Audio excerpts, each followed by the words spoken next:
नमस्कार. मी सुवर्णा झोम किचनमध्ये परत एकदा तुमचं अगदी मनापासून स्वागत. सगळ्या सबस्क्रायबरचे धन्यवाद, सगळ्या व्ह्यूअर्सचे मनापासून आभार.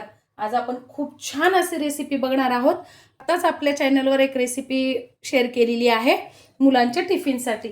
आज पण आपण मुलांच्या टिफिनसाठी छान अशी रेसिपी अगदी हेल्दी बघणार आहोत, ती पण अगदी घरातल्याच साहित्यात आणि पौष्टिक पण. तर बघा, इथे मी घेतलेले आहे थोडासा पालक घेतलेला आहे. एक 8-10 पानं पालकचे घेतलेले आहेत. थोडीशी घेतलेली आहे कोथिंबीर, काड्यांसह घेतलेली आहे. अशा थोड्याशा अशा कवळ्या काड्या घ्यायच्या आहेत आपल्याला. नंतर घेतलेल्या आहेत 3 ते 4 हिरव्या मिरच्या, थोड्याशा लसणाच्या पाकळ्या आणि थोडंसं आलं. आता बघा, त्यातच आपल्याला टाकून घ्यायचं आहे 1 वाटी गव्हाचं पीठ. न चाळता घ्यायचं आहे आपल्याला गव्हाचं पीठ. जाडसर असं चालेल आपल्याला. आणि मुलं असंही खात नाही पोळी वगैरे, तर तुम्ही अशा पद्धतीने दिला तर न चाळता जर घेतलं तर त्यात जास्तीचं फायबर पण मिळू शकतं. आणि 2 वाटी आणि 2 चमचे घेतलेला आहे रवा. आता हे छान आपल्याला थोडंसं पाणी घालून मिक्सरला बारीक करून घ्यायचं आहे. अगदी पेस्ट करून घ्यायची आहे. बघा, अगदी छान अशी पेस्ट आपण करून घेतलेली आहे. किती सुंदर कलर आलेला आहे, अगदी हिरवागार असा.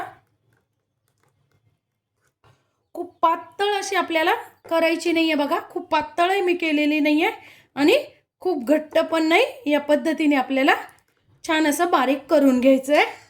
आता टाकून घ्यायचं आपल्याला चवीनुसार मीठ. जो छोटा चमचा आहे याने मी 1 चमचा मीठ टाकून घेतलेला आहे. आता आपल्याला सकाळची वेळ असते, मुलांची घाईची वेळ असते, भिजत ठेवायला मुरायला वेळ नसतो, तर आपण काय करायचं आहे, फक्त थोडासा बघा पाव चमचा मी सोडा टाकून घेतलेला आहे. अगदी हा खूप छोटा चमचा आहे, हा मीच पाव चमचा सोडा टाकलेला आहे. तुम्हाला पाहिजे तर तुम्ही थोडा वेळ असेल तर तुम्ही थोडा वेळ पीठ मुरू द्या, म्हणजे सोडा टाकायची आपल्याला गरज नाही. आता मी तवा छान तापवून घेतलेला आहे. इथे थोडंसं पाणी टाकून आपल्याला टेम्परेचर परत नॉर्मल करून घ्यायचंय तव्याचं.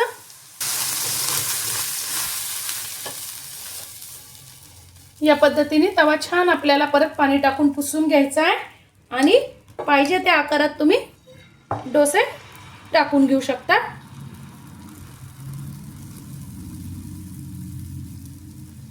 हा मुलांच्या डब्यासाठीच नाही, तुम्ही संध्याकाळच्या जेवणासाठी, दुपारच्या नाश्त्यासाठी किंवा कोणीही आलं तरी तुम्ही अगदी 10 मिनिटात हे डोसे तयार करू शकता आणि ते पण अगदी हेल्दी.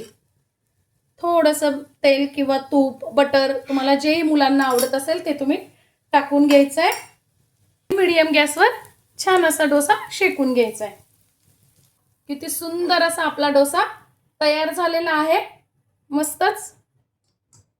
आता मी तुम्हाला अजून एका पद्धतीने डोसे दाखवणार आहेत मुलांसाठी.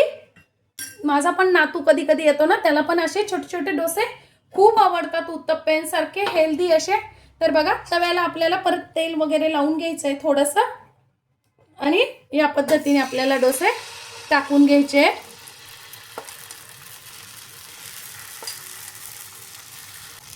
गॅस मीडियमच ठेवायचा आहे.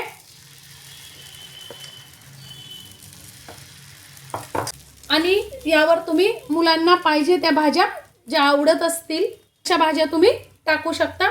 या पद्धतीने जर तुम्ही दिला ना मुलांना, मुलं भाजी पोळी खात नाही, पण अशी तुम्ही केली ना तर मुलं अगदी आवडीने खातील.